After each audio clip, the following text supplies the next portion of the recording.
Je l'ai signé. Tu l'as signé, Barbara? Oui, tout à fait. J'ai par ailleurs le privilège de connaître Philippe de Villiers, qui est quelqu'un avec qui j'échange parfois et que je trouve tout à fait admirable. D'autant plus que nous portions les mêmes idées, comme Philippe Séguin, comme d'autres sur la question de l'Europe. Contre Maastricht. Voilà, donc moi je ne découvre pas Philippe de Villiers et ses convictions aujourd'hui. Et donc oui, bien sûr, j'ai signé cette pétition. D'abord parce que je pense que c'est nécessaire de demander aux Français leur avis sur la question de l'immigration. Je rappelle qu'on en est pratiquement à des chiffres astronomiques de flux d'entrée légales en France chaque année sous Emmanuel Macron. On est sur des moyennes de 300 000, voire plus par an. Donc rien que sous le quinquennat, sous les 2 quinquennats Macron, c'est vraiment des masses de gens qui, en plus, pour certains, ne vont pas avoir les qualifications nécessaires pour occuper des emplois intéressants pour eux, qui vont pratiquer du coup le dumping économique qui plaît tant à certains patrons, tout en venant continuer à nous réclamer une immigration de travail, alors qu'on sait que c'est pas l'immigration de travail aujourd'hui qui pose le plus de problèmes d'intégration, c'est le regroupement familial, que l'Union européenne nous oblige à ouvrir maintenant de façon délirante, puisque tu peux faire venir le cousin, la cousine, l'arrière-grand-père. Donc en effet, il est peut-être temps de demander aux Français ce qu'ils pensent de ces politiques migratoires. Et je pense que si on n'écoute pas cette demande, ça va mal se terminer. C'est-à-dire que on voit un peu partout, que ce soit dans les pays du nord de l'Europe, les pays du nord de l'Europe, y compris des sociaux-démocrates, ont pris les mesures avant que ça n'explose. La France, pire que l'Allemagne, même Merz, même je veux dire Starmer, il commence à comprendre un petit peu que là, ça commence à chauffer. Starmer, c'est le Premier ministre britannique de gauche.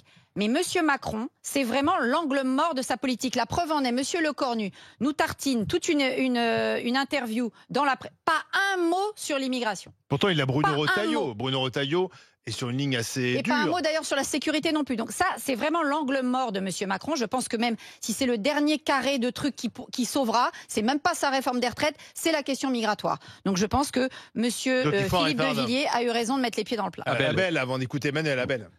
Le meilleur pour la fin. Ouais. Alors, je vais reprendre ta rhétorique, Barbara, par rapport à la question d'avant. Pas pour parler de toi. Hein. Oui, moi, j'ai pas de problème à ce qu'on parle d'immigration, à ce qu'on parle d'aspects négatifs aussi. Il n'y a aucun problème. Moi, ce qui me gêne, s'il n'y avait pas une situation sur le terrain, et je vais rejoindre ce qu'a dit Joël hier en plateau, effectivement, que toute personne qui est inquiète des flux migratoires n'est pas raciste, évidemment. Évidemment, la France n'est pas un pays raciste. Mais le problème, c'est qu'au quotidien, comme a dit Joël hier, ça rejaillit sur des personnes comme moi. Je vais donner un exemple tout simple. Et je fais exprès de donner cet exemple et vous verrez que sur les réseaux, certains vont m'insulter. L'année dernière, Emmanuel Macron dissout l'Assemblée. Bardella est premier au soir du premier tour. D'accord? Dimanche soir. Le lundi matin, j'ai un membre de ma famille, parce qu'il a fait un créneau un petit peu long. Il y a une dame de 70 ans peut-être. Sale africain de merde, retourne dans ton pays, vous prenez le RSA. Alors que la personne insultée a une très bonne situation ici. Donc, moi, oui, on peut parler de tous ces sujets, mais la manière dont le sujet est apporté, effectivement qu'il y a des abus, tous les abus que tu dis, ils existent, mais ça rejaillit sur des personnes comme nous. Et ce qui est le plus énervant, c'est quand on parle de ces sujets, et vous allez voir dans les commentaires, vous victimisez. Moi, toute personne qui me connaît sait que je suis anti-discours victimaire, je suis anti-racialiste, et même je suis anti-wokiste, ce qui me vaut de me faire traiter de nègre de maison des fois, hein, par des Noirs et des Arabes. Mais je ne nie pas la réalité qu'il y a au quotidien, qui existe, et qu'on a trop tendance en France à réduire. Donc, faites votre référendum, j'ai pas de souci par rapport à ça, mais moi je sais que je suis obligé de me protéger. Je sais que je suis obligé d'inculquer un message à mes enfants, parce que quand ma fille se prend à l'école primaire, j'aime pas les noirs. Quand mon fils il rentre pareil de l'école primaire et qui me dit papa, je suis noir ou je suis marron, et je comprends qu'il s'est passé un truc et qui me dit tel copain veut pas jouer avec moi parce que son père lui a dit de pas jouer avec les noirs. Je suis obligé d'inculquer les choses à mes enfants dès le bas âge. Donc faites votre débat sur l'immigration, continuez-le, il y a pas de souci si ça vous fait du bien. C'est un fait politique dont les Français veulent qu'on parle, ça Moi je suis d'accord pour qu'on en parle, mais il faut parler aussi. Moi j'ai pas peur. Comme tu as répondu, j'ai pas peur, j'ai peur de rien, je baisse les yeux devant personne, mais je sais des conséquences parce qu'il y en a qui manquent de nuances, qui au lieu juste de rester sur les abus. Moi, je suis vu, bien que français de plusieurs générations, je suis vu comme un immigré parce que noir, par certains, ça c'est la réalité. Je suis 100% d'accord avec toi, et c'est justement pour protéger la majorité des gens issus de l'immigration qui respectent les lois de la République, qui se sont, et je vais te dire le mot, qui se sont assimilés à la France, qu'il faut prendre des mesures contre ceux qui justement crachent sur la France. Parce que précisément, pour éviter qu'on continue à avoir un vieux fond de racisme en France qui existe et qui consiste à venir indifférenciamment cracher sur certaines personnes alors qu'elles se comportent bien, c'est justement en ne sanctionnant jamais ceux qui crachent et s'essuient les pieds en permanence sur le drapeau français. Et là-dessus, je te rejoins à 100%. Seulement, en général, le discours de certaines associations antiracistes, ça n'a pas été ton discours, justement. C'est un discours qui vise à essayer de bien de cacher la réalité et de dire...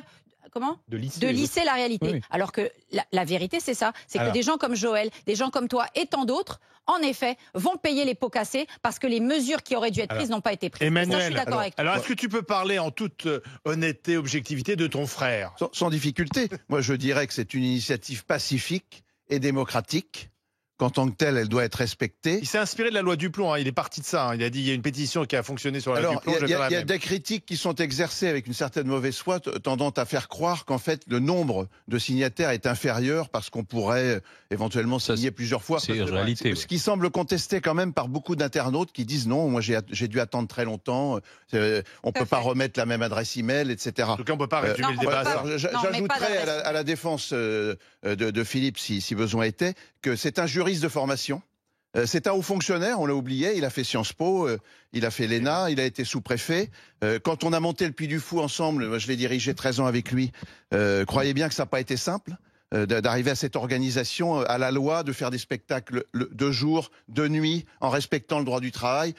C'est quelqu'un d'extrêmement scrupuleux sur le plan administratif, il a été président du département de la Vendée pendant 23 ans. Avec une réussite, parce que...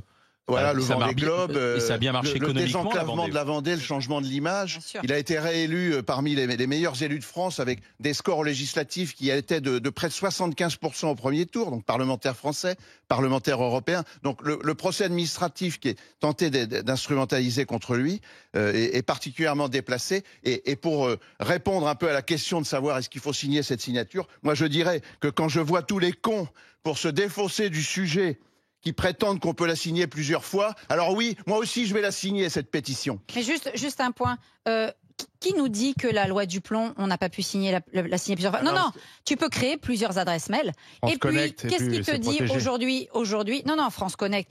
Si c'est ton numéro d'identifiant, c'est plus compliqué à... Tu n'avais pas de numéro d'identifiant sur la loi Duplon. Tu avais juste à mettre ton mail. Non, tu avais juste à mettre ton mail. Oui, mais pour rentrer dans France Connect, il faut ton numéro d'identifiant. Mais tu n'avais pas besoin de rentrer sur France Connect pour...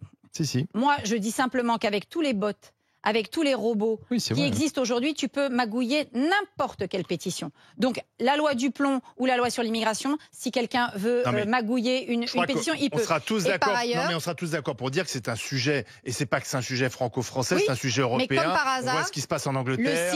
Le site a été hacké hier, comme par hasard. D'accord. Voilà, d'accord, mais en fait, je pense que moi, le débat sur savoir si c'est 1,2 million, 800 000, etc., à mon avis, n'est pas très intéressant. Ce que ça dit, c'est que c'est un sujet. Marine Le Pen qui n'est pas traité. Marine Le Pen n'est pas arrivée 2 fois de suite, second tour de l'élection présidentielle, étant donné que c'est son sujet, un peu obsessionnel. Par hasard, ça pose beaucoup de questions dans toutes les démocraties occidentales, aux États-Unis, mais aussi en Allemagne, en Italie, etc., avec des discours qui sont assez contradictoires, parce qu'à la fois on dit on a besoin d'immigration, notamment l'immigration de travail, dans nos pays vieillissants, si on veut maintenir un modèle social, notamment notre système de retraite. Et là, Marine Le Pen est en contradiction, parce qu'elle veut à la fois la retraite à 62 ans, mais elle veut pas d'immigrer. Et ça, c'est un peu compliqué. On voit bien que dans plein de secteurs d'activité, sans immigrés, on ne s'en sortirait pas. Et en même temps, effectivement, il y a du dumping social, c'est-à-dire que prendre des immigrés, parfois ça tire les salaires vers leur bas. Il y a un problème aussi d'assimilation, de cultures différentes et tout ça, mais rien n'est insurmontable. En fait, le problème, c'est la non-maîtrise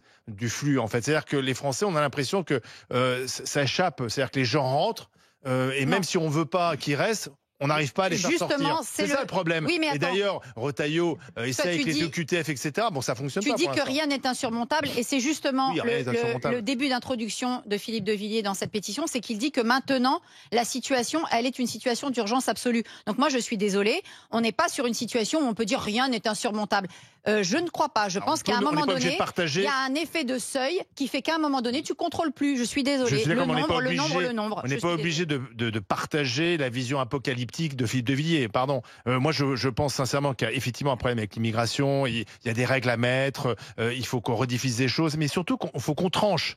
Oui ou non, est-ce qu'on a besoin d'immigration de travail? Si oui, laquelle? Est-ce qu'il faut mettre des quotas? Est-ce qu'il faut choisir, etc. C'est ça la vraie question. Mais ceux qui disent zéro immigration sont des démagos, comme ceux qui disent venez tous. Même Le Pen ne dit pas zéro immigration. La question c'est que le regroupement familial, et c'est l'Europe qui nous a imposé ça. Je suis désolée, il doit y avoir des limites au regroupement familial. Il doit y avoir des conditions. Même les visas étudiants, je suis désolée, t'as pas de regroupement familial en Australie ou au Canada. Il faut que tu puisses avoir un compte en banque. Il faut que tu présentes un contrat d'emploi. Ça peut faire partie du débat. Nous c'est open bar. Mais si le débat, ça consiste à dire zéro immigré d'un côté ou tous les immigrés de l'autre, c'est pas zéro immigré. Personne n'a jamais dit zéro immigré, à part quelques hurluberlus. Et même Philippe de Villiers, il dit pas zéro immigré. Zemmour le dit. Il dit même rémigration, Zemmour.